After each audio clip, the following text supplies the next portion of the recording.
The president had damaged his standing with many farmers earlier this year by allowing a rise in beef imports. Now, with farm incomes up and last winter's farm strike all but dead, Carter apparently felt it was a good time to do some fence mending. He chose to begin the job at the annual conference of the Mid-Continent Farmers Association, a middle-of-the-road organization, 165,000 strong. He was greeted warmly, as were his predictions that beef prices should be strong and stable for the rest of the year, and cattle prices for the next 3 or 4 years.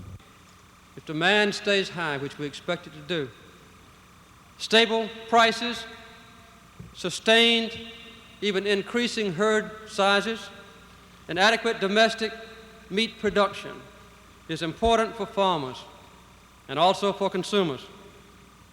Our decisions have been sound, careful, and well considered. I will not permit any more expansion in beef imports this year. I will not permit unrestricted beef imports next year.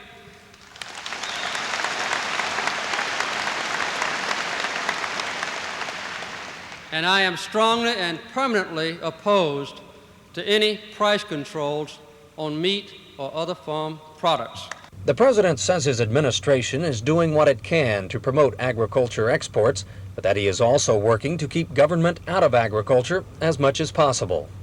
The person most competent to make a farmer's decisions is not a bureaucrat in Washington or anywhere else. It's a man or woman on the farm.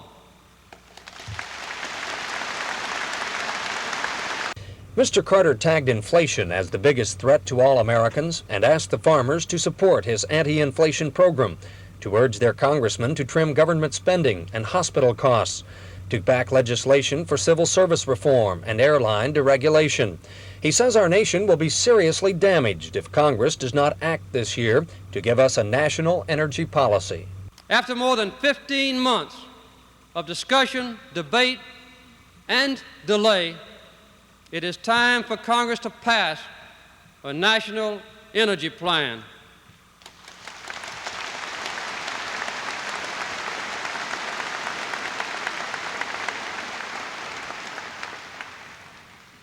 It's time for the American farmer to be assured of a reliable supply of oil products, natural gas, and time is running out. Following his address, the president met with state officials and association leaders, leaving the farmers to talk over his remarks. Well, he said what we expected him to say. He wants to cut the deficit on the budget, and I hope that the farmers don't have to make it up in their taxes. Well, I was very well pleased with it. I think he's really interested in the farmer. Oh, I thought it was all right. I liked what he said about beef imports. He already done it once, though. That was too much. You think he's become popular again with the farmers, or is judgment reserved right now? He'll have to do a little more, I think. His first major farm policy speech behind him, President Carter took time to greet well-wishers before heading for Columbia Regional Airport and boarding Air Force One for the return trip to the Capitol. The president hoped to polish his image with the farmers with today's address. The farmers seem to think he's done that, but they also seem to think he's got a long ways to go before he can count on their support in 1980. I'm Tom O'Neill, Channel 5 News, with the president in Columbia.